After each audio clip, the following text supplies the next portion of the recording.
একটা কপি সবাইকে দিয়ে দেওয়া হবে।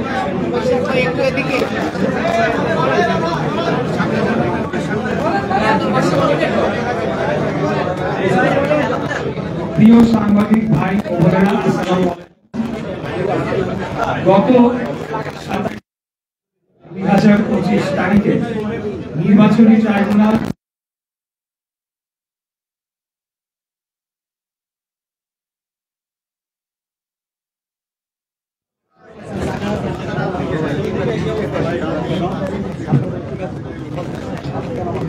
এই রায়ের মাধ্যমে 2020 সালের 1 ফেব্রুয়ারিতে অনুষ্ঠিত ঢাকা দক্ষিণ সিটি কর্পোরেশন নির্বাচনে গায়ের জোরে বেআইনিভাবে প্রকাশিত বানোয়াট ফলাফল ও গ্যাজেট বাতিল করে পলাতক ফজলে নূর তাপসকে অবৈধ ঘোষণা করা হয় এবং ধানের শীষ মার্কা নিয়ে প্রতিদ্বন্দ্বিতা করা ইশরাক হোসেনকে অর্থাৎ আমাকে বিজয়ী ঘোষণা করা হয়।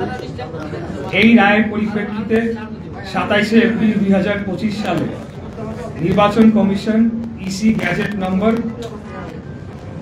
এত ইশরাককে মেয়র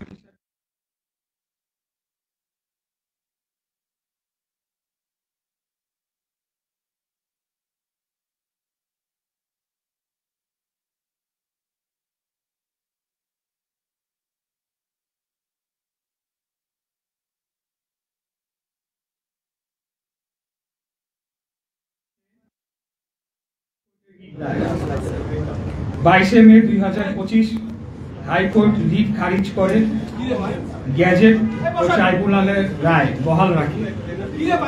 26শে মে 2025 আপিল বিভাগ চেম্বার জজ লিভ টু আপিল ও স্থগিত আবেদন দাখিল করা হয়।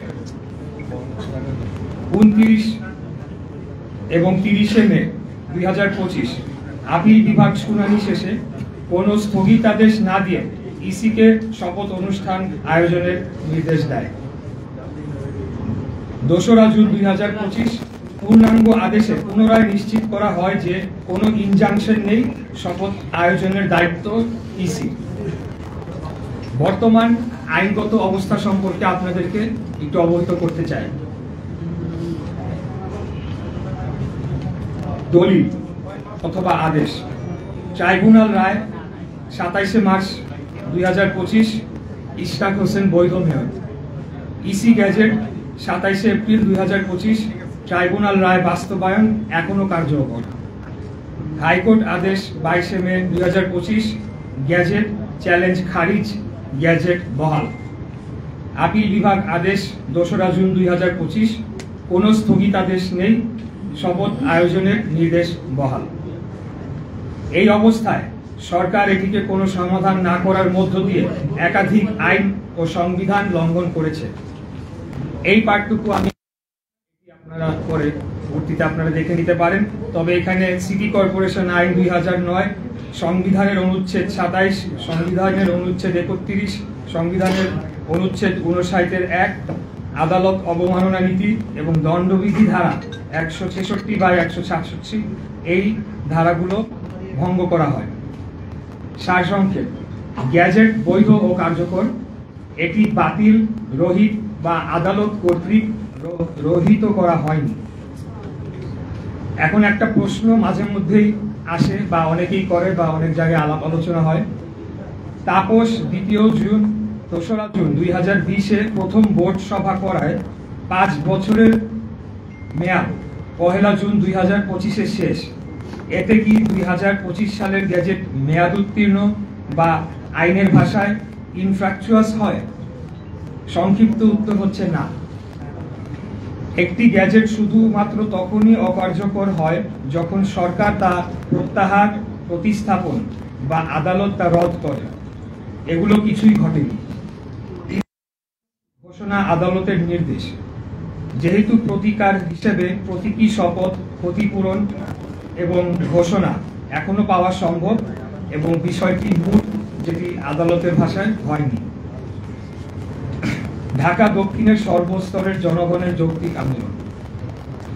আইনি বাধ্যবাধকতা পালনে স্থানীয় সরকার মন্ত্রণালয় গড়িমসি, হীন উদ্দেশ্য চক্রান্ত করে আইনি জটিলতা সৃষ্টি করা ও সর্বোপরি বাংলাদেশ এর সর্বোচ্চ আদালতের নির্দেশ অমান্য করার প্রতিবাদে ঢাকা দক্ষিণের ভোটাররা গত মে মাসের মাঝামাঝি থেকে রাজপথে নেমে আসে এবং প্রায় 1.5 মাস আন্দোলন চালিয়ে যায়। এই আন্দোলন চলাকালীন সময়ে এক পর্যায়ে বৈধ মেয়রের দায়িত্ব গ্রহণ না করার ফলে ঢাকা দক্ষিণ সিটির সর্বস্তরের কর্মকর্তা কর্মচারী ও শ্রমিক কর্মচারী ইউনিয়ন এবং অন্যান্য ইউনিয়ন কর্মবিরতিতে যায়। সর্বশেষ জনগণের যে সকল অত্যন্ত গুরুত্বপূর্ণ সেবা বিঘ্নিত হচ্ছিল এগুলো সচল করার জন্য অনুরোধে সোমবার 23 জুন 2025 নগর ভবন কর্মবিরতি তুলে নেওয়া হয়েছে। এটার সাথে আন্দোলনের দাবি অথবা সরকারের কোনো চাপ ভীতির বিন্দু মাত্র কোনো বিষয় নেই, বরঞ্চ অন্তর্বর্তীকালীন সরকার জনগণের সকল আশা আকাঙ্ক্ষা, ন্যায্য দাবি এবং আইন আদালতকে পরোয়া না করে দিনের পর দিন জনদুর্ভোগ সৃষ্টি করে রাখে। এই দুর্ভোগ নিরসনে জনস্বার্থের কথা চিন্তা করে আমরা সবাইকে নিয়ে সকল জরুরি সেবা চালু রাখি।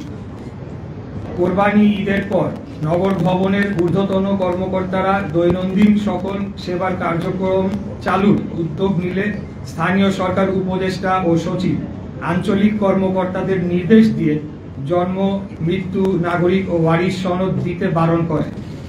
জানা যায় জনগণকে সুবিধা বঞ্চিত করে এর দায় আন্দোলনকারীদের উপর চাপিয়ে দেয়ার কুচক্রান্ত বাস্তবায়ন করতে চেয়েছিলেন তারা। সেই চক্রান্ত রুখে দিতেই কর্মবিরতি তুলে নগর ভবন উন্মুক্ত ও আঞ্চলিক কার্যালয় সচল করা হয়েছে। পাশাপাশি এটাও উল্লেখ করা যাচ্ছে যে সীমিত পরিসরে সেবা প্রার্থীদের কোনো প্রতিবন্ধকতা সৃষ্টি না করে একটি নির্দিষ্ট স্থানে, নির্দিষ্ট দিনে, নির্দিষ্ট সময়ের জন্য আন্দোলনকারীরা প্রতীকী কর্মসূচি পালন করে যাবে। এবার আমি আসতে চাচ্ছি সম্প্রতি স্থানীয় সরকার উপদেষ্টা আসিফ মাহমুদের একটি সাক্ষাৎকার একটি বেসরকারি টিভি চ্যানেলে বহুল প্রচারিত হয়েছে এবং সেখানে বেশ কয়েকটি কথা বলা হয়েছে। সেই বিষয়ে আমি কিছু তার প্রতি উত্তর দিতে চাই। একটি বেসরকারি চ্যানেলে সাক্ষাৎকার দিয়ে স্থানীয় সরকার উপদেষ্টা আসিফ মাহমুদ অত্যন্ত আপত্তিকর কিছু কথা বলেছেন। আসিফ বলেছে বিএনপির এক নেতার ইন্ধনে ইশরাকের আন্দোলন হয়েছে। এই বক্তব্যের মধ্য দিয়ে হাজার হাজার ঢাকার ভোটারদের চরম অপমান করা হয়েছে।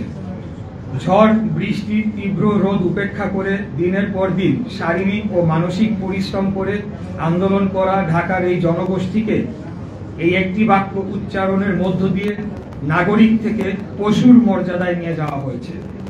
এটার জন্য তাকে অবশ্যই নাগরিকদের কাছে ক্ষমা চাইতে হবে। দ্বিতীয়, আসিফ আরেকটা কথা বলেছে, ইশরাককে মিসগাইড করা হয়েছে। এই বক্তব্যের মধ্য দিয়ে তিনি ঔদ্ধত্যপূর্ণ আচরণ করেছেন। তিনি অন্যদের চেয়ে নিজেকে শ্রেষ্ঠ এবং আমাকে ব্যক্তিগতভাবে চরমভাবে হেয় করেছেন। আমাদের ঢাকা নগরবাসীর স্বতঃস্ফূর্ত এই আন্দোলনকে এইভাবে অপমান করার বিরুদ্ধে তীব্র নিন্দা ও প্রতিবাদ জানাচ্ছি। ঢাকার অধিবাসীদের প্রতি চরম অবমাননাকর এই বক্তব্যের জন্য তাকে ক্ষমা চাওয়ার দাবি জানাচ্ছি। আসিফ আরো বলেন, আমাকে তার নির্বাচনী এলাকা কুমিল্লার একটি উপজেলার জনৈক বিএনপি নেতা, আমি নাম উল্লেখ করছি না, প্ররোচনা দিয়েছেন। এই আন্দোলনে অর্থ ও লজিস্টিক্স দিয়েছেন এবং তার কাছে নাকি প্রমাণ রয়েছে। এই প্রমাণ তিনি জাতির সামনে তুলে ধরবেন, অন্যথায় তাকে প্রকাশ্যে ক্ষমা চাইতে হবে। এখানেই তিনি থেমে থাকেন নাই।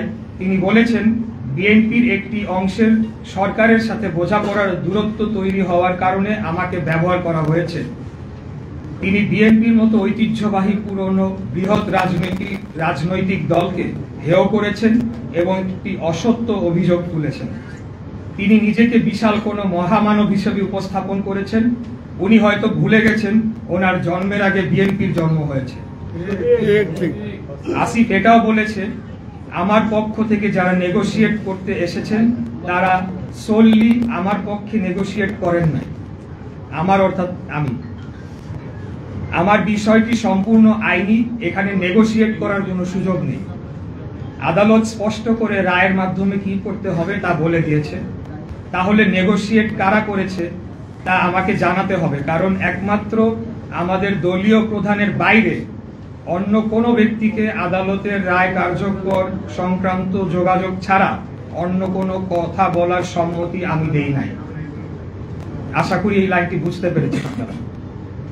তার এই অস্পষ্ট কথাবার্তায় প্রতীয়মান হয় তিনি হয় মিথ্যা বলছেন, না হয় তার বুদ্ধিমত্তা স্থানীয় সরকার মন্ত্রণালয় চালানোর জন্য সম্পূর্ণ অযোগ্য। আসিফ বলেন, ইশরাক হোসেন অত্যন্ত দম্ভ ভরে ও অহংকারের সাথে সরকার কর্তৃক প্রশাসক হওয়ার প্রস্তাব প্রত্যাখ্যান করেছেন। বরঞ্চ বিনয়ের সাথে এটি প্রত্যাখ্যান করার কারণ হিসাবে বলতে হবে, একজন বৈধ নির্বাচিত জনপ্রতিনিধি ও রাজনীতিবিদের জন্য এই প্রস্তাব অপমানজনক। 7, আসিফ মাহমুদ বলেছেন সরকার কোনো নির্বাচনকে বৈধতা দিবে না। এটা কোন প্রক্রিয়ায় বাস্তবায়ন করা হবে এবং কবে, একটি প্রশ্ন রয়েছে। এখন পর্যন্ত তারা কোন কোন নির্বাচন অবৈধ ঘোষণা করতে পেরেছে? একটিও না। এর অর্থ এই দাঁড়ায়, বাংলাদেশের সুপ্রিম কোর্টের আপিল বিভাগ কর্তৃক বৈধতা বহাল রাখা গ্যাজেটকে পুরো অন্তর্বর্তীকালীন সরকার বৈধতা দিচ্ছে না বা মানছে না। সেটা সরকার কর্তৃক, অর্থাৎ পুরো অন্তর্বর্তীকালীন সরকার কর্তৃক উচ্চ আদালত অবমাননার শামিল নয় কি? এই একই আদালত বাংলাদেশের সংবিধানের আর্টিকেল 106 এর ধারা অনুযায়ী বর্তমান Immigration to Canada. We provide the best quality service and solution for Canada immigration. Please visit our website and contact for details.